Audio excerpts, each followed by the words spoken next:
Greetings, comics fans. Lieutenant Fish back with another Indie Comics update. Today I'm talking about one of my favorite new publishing companies, or at least a couple of titles from them. I'm talking about Titan Comics, and specifically I'll be reviewing a few of their Statix Press Imprint European reprints. So, I only found out about this company last year when I found their Captain Chronos miniseries and the Beautiful Death miniseries.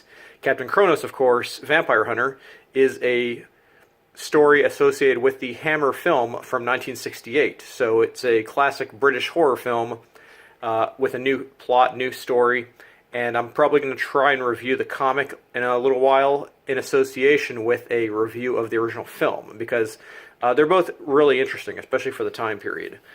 But their Statix Press European imprint is also a very cool project, and as far as I'm concerned, these floppies are a much better deal than what Humanoids Press has been putting out lately. Although I still want to talk about Humanoids in the future, Statix Press has actually picked up the rights for some titles that Humanoids used to be doing, like the Nicopol trilogy by Enki Bilal and some other books. But if you look at Titan Comics online, they also have a lot of other nerd-heavy properties like Doctor Who and Warhammer and Assassin's Creed and some other similar video game or RPG-themed books. There's also Blood Bowl. But they also have some more original properties. There's some new Max Allan Collins books, some Death to the Tsar and Death of Stalin trades that are associated with movies or other things. There's a Fighting American book, which may or may not be a revival of a classic character. I honestly have not had time to look up many of their recent titles. I haven't seen them show up in my store lately, but I am a huge fan of what I have been seeing from their Statix Press European reprint floppies.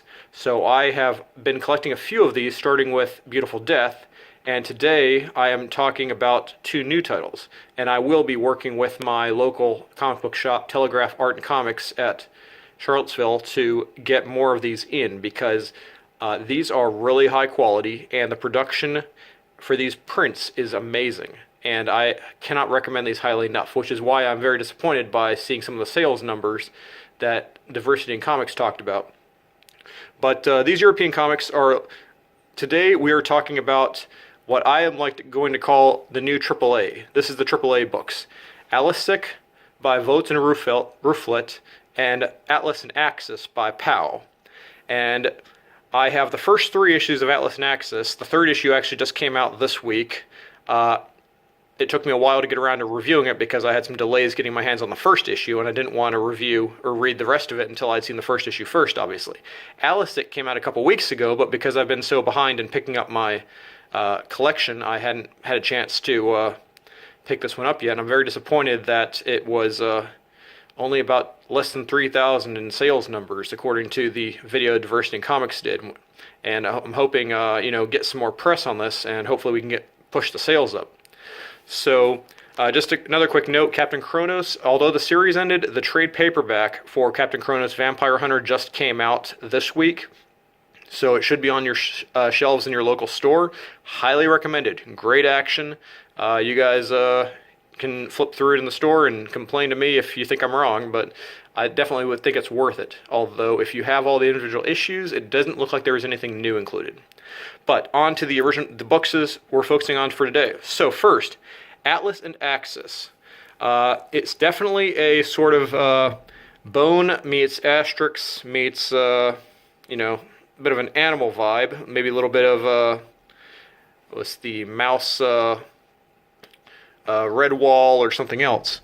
But it's focusing on a world primarily peopled by dogs, or canines.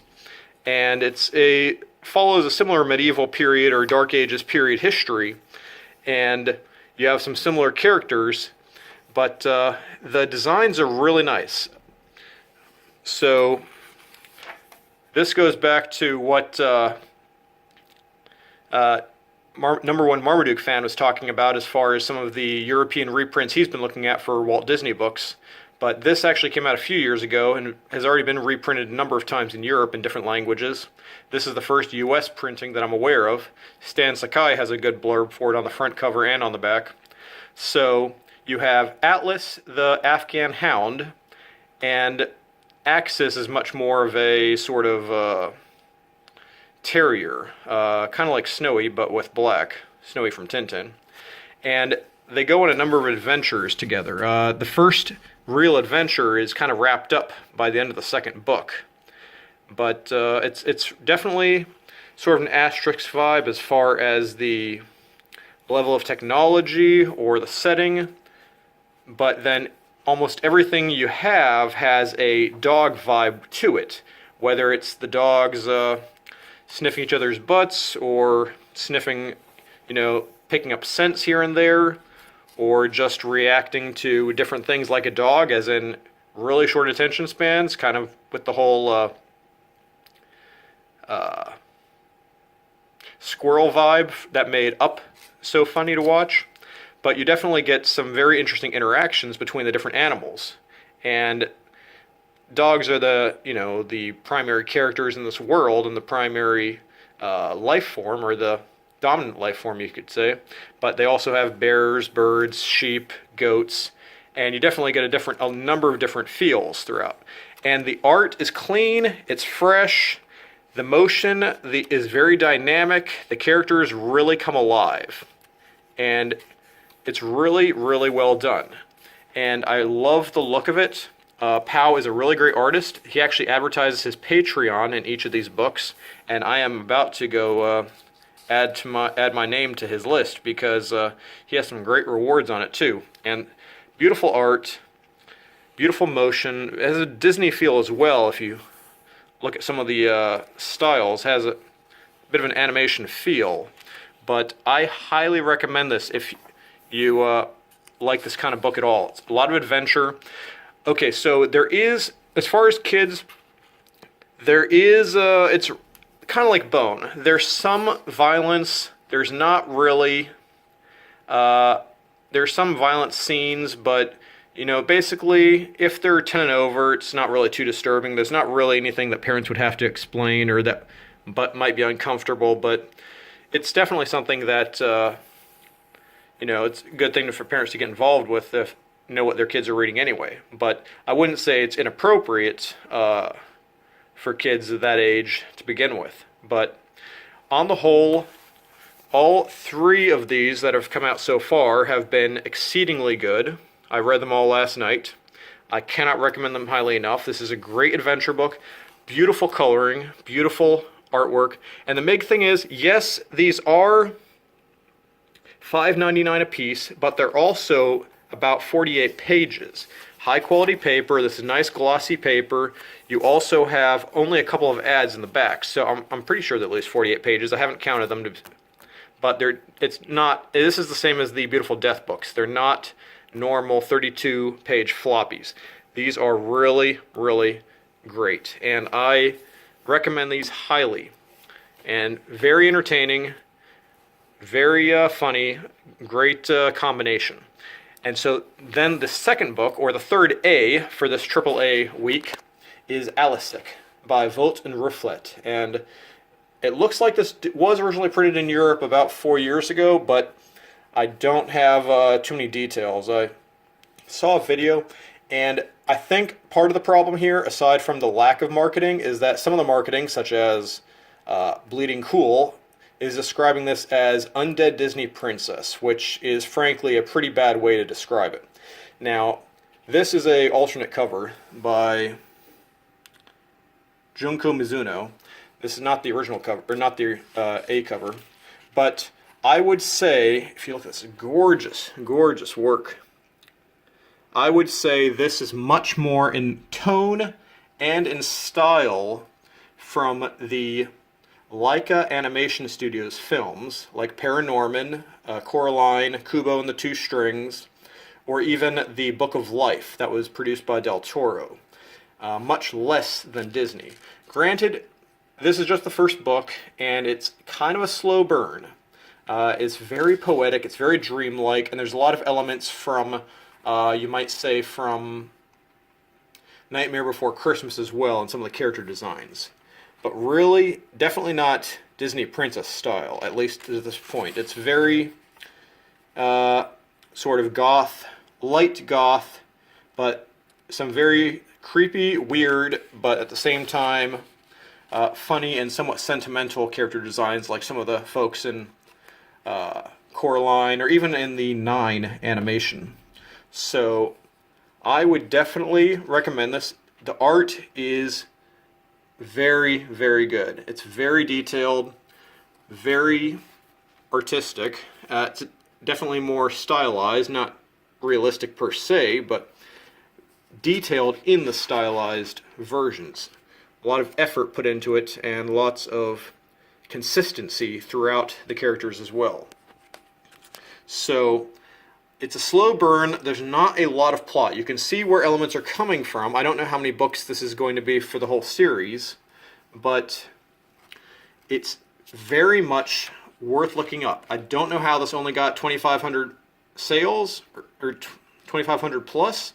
I think a lot of it is just not being pushed, or being pushed in the wrong format, because there's a lot to this, and it looks like there's going to be a lot more, but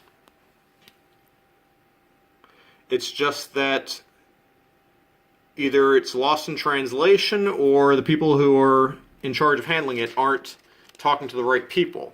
Because I only saw a couple tweets about this. I saw one little video on Titan Comics' website, but that's because I followed one of their tweets to it. And then a Google search yesterday brought up a Bleeding Cool article, which called it Undead Disney Princess. And that is not, I don't think, the intent of the film, of the story itself. And although I haven't looked up for any interviews with the original writers or artist, but this is very, very good. Beautiful work. And I would definitely recommend this. At least look at it. Pick up the first volume. There's a lot that has gone into that. And I'm really looking forward to seeing where they're going to take it next. You know, maybe it's going to wind up being a bust as far as the plot, and there's no real action here, but it is very sentimental and very cute at the same time, but not overly dark or depressing. It's more of a maybe more of a slightly humanistic vibe, but on the whole a generally uplifting feel to it. But again, as the first volume, it's a little harder to tell, but I would definitely look this up if you're looking for something different. It's beautiful, artistic, amazing style, very, very unique. And again, $5.99, but we're talking 48 plus pages, and very much worth the effort to seek out. And look, if you're looking for something that's off the beaten track, Alisik by Vowing and Rufflet. And again, Titan Comics and their Statix Press imprints. I am going to be working with my local comic book shop to order a lot more of them. There are some very interesting titles they have on the upcoming list, a number of which I have not heard of before. They're looking very unique. Whether they've already reprinted previously by other companies, I'm not sure. But I am not familiar with many of them, and I am going to have to follow up, because this is exactly the kind of books that I enjoy. So it has a slightly late 90s indie vibe as well for some of those as far as the character designs, but not quite so stylized in most cases. But that's it for now. I may get another video out this weekend. I have some interesting thoughts on some other titles that I've been sitting on for a while, and you may or may not be interested in hearing them, but please leave a comment in down below, like, retweet, subscribe to the channel. New videos whenever I have time. I'm really hoping to get some movie videos made in the next 2 weeks. Hopefully I can finally get caught up a little bit. Got a huge backlog of good movie titles to talk about. But thanks for the support. Lieutenant Fish, out.